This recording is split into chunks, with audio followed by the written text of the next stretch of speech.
everyone, welcome to 4Sides TV. Today we have a special discussion on how safe is our planet. Climate change conference as a way to mitigate the evil effects of globally concerning greenhouse effects. To discuss on it, we have Mr. Sudhakar Sharma, the editor of 4Sides TV English. Welcome, sir. Welcome to 4Sides Studio. Thank you. So, firstly, what is the actual scenario behind this such a big hue and cry after the climate change across the world? Yes, definitely the need of the hour is to look into the effects of the climate. And this really happens when we as a collective minds focus our entire attention upon what is happening across the globe. Because this planet, this blue planet, is such a wonderful thing which supports life, which is a rare phenomenon. And it is up to every one of us to make cognizance of this fact and enable this planet to continue like this forever. Because the United Nations has put it so wonderfully well that we in the present generation have to really fulfill our needs without making any compromise in the ability of the future generations in meeting their own needs. That is the true spirit of sustainability, which we have to really take into course while thinking about the climate action. The climate of this planet of late has been tending towards a direction which is really the most unwanted. Why we call it unwanted is that there is a steady rise of the average earth temperature, which is a very dangerous phenomenon. And consequent to that singular effect, we have multiple other factors which club together to make this earth a very dangerous place to inhabit. This shouldn't happen because our posterity and the future generations must really find this earth as much a nice place like how we have been doing now. Sir, why life exists only on Earth? This is a question which is really dear to my heart because however much we say about earth, there is still so much which needs to be really told about it.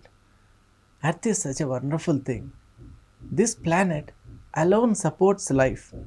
It has got some extraordinary qualities which make it so habitable for such a variety of living beings. If we see the hydrosphere, the part of the earth containing water, lithosphere, the part of the earth containing the land, and biosphere, the part of the earth which really houses the living beings. And if we see the atmosphere, which is such a wonderful thing, which comprises of innumerable gases, which really blanket the earth from other materials or other rays which are entering, as well as it will blanket the earth so that it will keep the temperatures warmer for the beings. Otherwise, we see in the planets like Neptune and Pluto, where the temperatures are horrible, life cannot exist. We are really very fortunate that we have such a temperature mediating material and a temperature mediating framework, which we call it atmosphere, which really protects our earth. And when we see the earth, the atmosphere of the earth, we have troposphere, stratosphere, and thermosphere is there. Then we have exosphere, magnetosphere, and finally all these layers of the earth really make us very safe from the ultraviolet radiation which comes from sun, and the ozone also keeps us very safe from other extraordinary rays of the sun which are not good for the human beings to survive. So all these factors, and one more thing, how the earth rotates around the sun. It is a near elliptical orbit. That is also very conducive for life support. And one more thing, earth has got a stable rotational axis. That is also very important. And the most important thing is the distance of the earth from sun. That optimum distance is really the cardinal element which makes life possible on earth. Sir, we have keep hearing about this COP28. So, what is COP and what is the UN Framework Conference on Climate Change? Well, this is the moment everyone is speaking about COP. And so it becomes very pertinent that we too focus upon this particular thing. COP is nothing but Conference of Parties. And we are into the 28th edition of the COP, which is being held at Dubai. It is in the United Arab Emirates and it's being hosted by that government in its 28th edition. COP is held every year. It is an annual affair by the United Nations. United Nations has got a framework conference, United Nations Framework Conference on Climate Change, UNFCCC. So that has three entities. COP is the one thing, Conference of Parties. Then the other thing is Conference of Parties meeting to know how they are achieving towards Kyoto Protocol. That is called CMP. The other thing is meeting to align with the Paris Agreement, that is called CMA.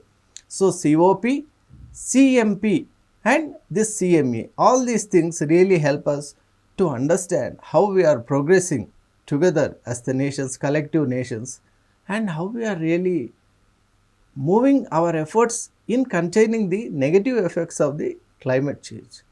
The very purpose of COP is to mitigate the adverse effects of the climate change.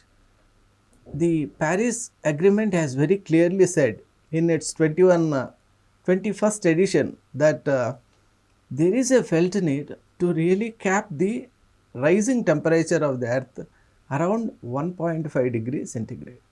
1.5 and to a maximum of 2 degrees. That is the limit which is really given to us, because if we go beyond 2, the entire polar ice will melt away, there will be no Antarctic cap, and the oceans will rise like anything, and most of the coastal cities which we are seeing today, like New York and all, will be under the sea.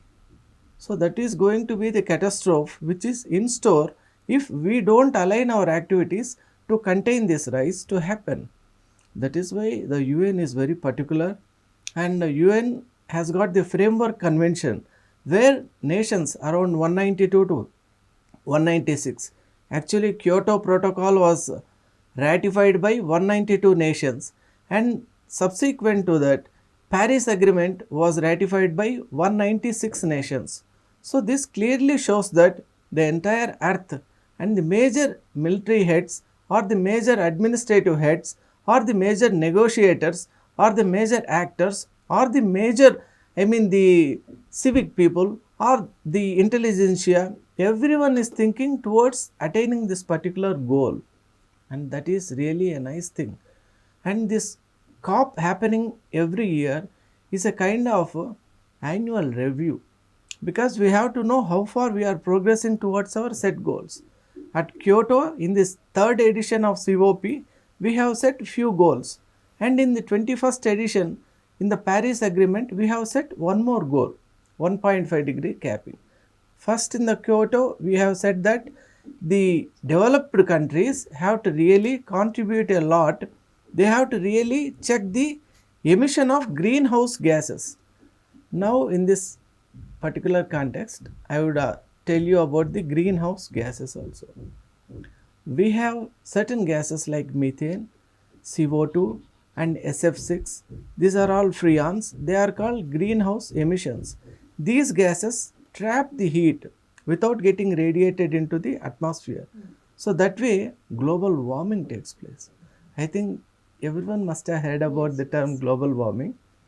That global warming or the greenhouse effect is something which is really detrimental to the fate of the humanity or even the animal species, because once there is a change at some level somewhere, naturally it would give its adverse effects to other things also. Like we have seen only a limited percentage on land, but most of the living beings, according to the biologists, are underwater.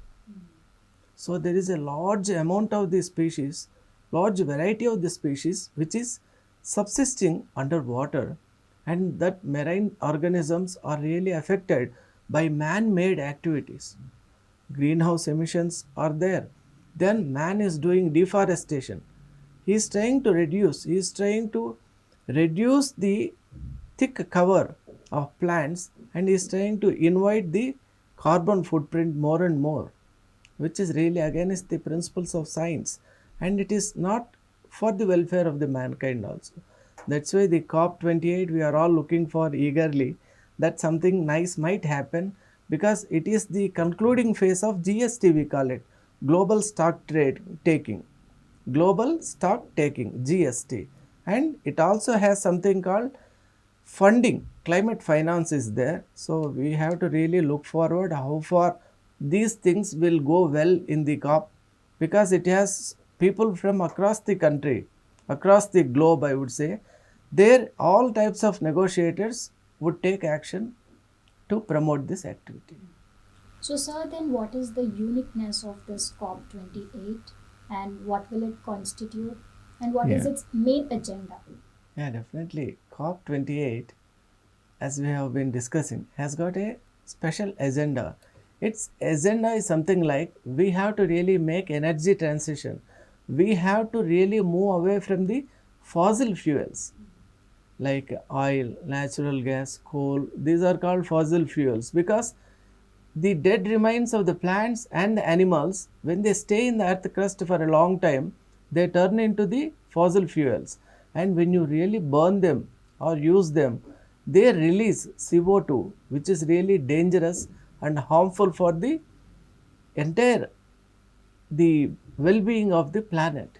That's why we say that fossil fuel has to be completely wiped out by 2030. And in this context, I would say that COP28 also really must work towards a concept of climate financing, because the underdeveloped nations are not able to really fulfill the infrastructural need is there in the underdeveloped countries, and they are not able to really achieve that by themselves. They certainly need help from developed nations. This has to go on. Then UN has very clearly stated that in the Kyoto Protocol that there is a common but differentiated responsibilities there. Developed nations are there now. They are really giving more of emissions, whereas due to their high industrial activity, and underdeveloped countries and developing countries are there, there the emission levels are not that much. But if you put the same amount of cess on both of them, it would be really impartial. It would be really injustice. That is why UN has said that though it is common, the responsibility is differentiated. It depends upon how much a country contributes towards this CO2 footprint. That is why the carbon footprint is taken as the criteria or the yardstick to measure the responsibility of the nations to contribute towards climate financing, and hope COP28 would really materialize something like this, because there is a need to develop more food varieties. There is a need to contain the drought and other situation. Climate variation is so much there. Now, if you see in Spain and all, there is El Nino effect is there. Severe heat and sometimes severe drought. Floods are there, storms are there. And you have seen very recently that there is a kind of forest fire in US and across the Canadian coast. So much of activity is there. It is all due to the ill effects of climate. That is why we have the responsibility to protect our planet, and COP28, we wish that would really achieve that. Sir, so then can we take the example of corona? Is it due to this effects? Yeah, definitely. I would say that corona is a kind of viral infection basically, but it could be due to this, because when climate changes, so many different species could really mutate themselves, and that might have led to something called corona also. I think I can really appreciate you for this. Yes. So, sir, why is COP28 Hmm. surrounded with so many controversies, and does it have any genuine concerns of their perpetrators? Yeah, definitely. I would say that COP28 is justified in having rumors, because if you see the president of the COP28, he is Dr. Sultan Al Jaber. He happens to be paradoxically the CEO of one of the world's largest oil refineries, Abu Dhabi National Oil Company. So the world is asking, how can an oil baron take the responsibility or reign over a conference which is against the fossil fuels? Isn't it? Actually, the fossil fuels are being burnt in that oil refinery to extract. The oil refinery is actually promoting fossil fuel culture, and this particular gentleman is presiding over a conference which is really going against this usage. This is a kind of clear paradox, and the world knows what is happening in UAE. The other thing is there is a gross human rights violation which has come to limelight only little late, but this has really affected the nations of the world, because if there is no freedom of expression, if there is no freedom of really conveying what is in our hearts, then definitely that particular nation is not doing enough to support its people. That's why these paradoxes and this kind of gross human rights violation, all these things make UAE a controversial place or geography to hold COP28, because COP28 is very unique. We are at a particular stage where we have to take the global stock taking and we have to really advance further from here. But if we are doing such a big conference, vital conference, cardinal conference at UAE, definitely most of them would feel that the effects may not be reaching up to the results we are all expecting for.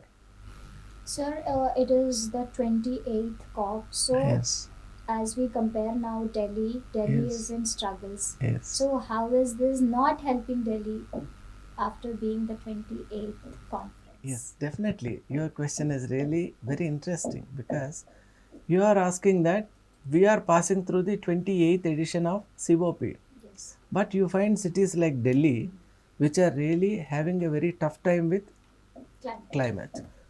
This we can explain in two different ways. The first thing is the governments in the developing countries like India are not able to afford so much for the climate finance.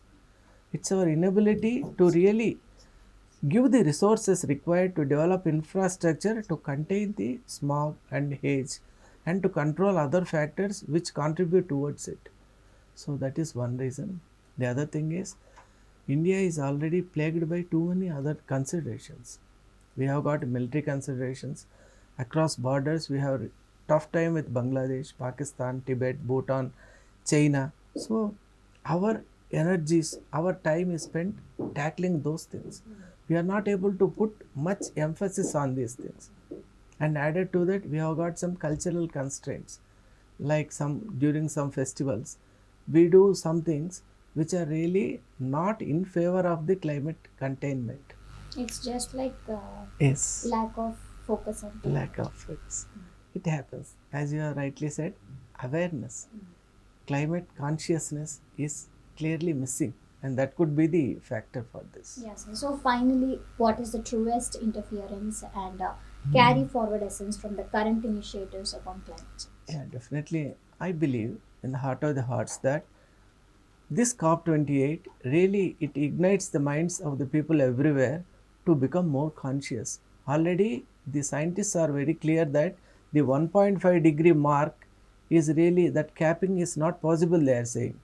Now it might go up to 2 also, and beyond 2 that would be a real catastrophe. That's why everyone should really be conscious about all these things, must work together, give highest priority to climate, because until and unless we are in a safe weather and climate and this fluctuation of temperature is really contained, there would be no idea, there would be no scope for any development which is long lasting. That's why our focus should be on the preservation of the planet through the containment of the climate and its evil effects. If we are doing anything in a positive direction, definitely not only our generation but the generations to come would really have a nice time on earth. Yes, sir. Thank you, sir. Thank you for your valuable time. Thank you. And this COP28 would be successful and help all the nations. Definitely, let's Yes. hope that Yes. this thing happens. Well, that's all for the day. Keep watching 4Sides TV for more interesting topics.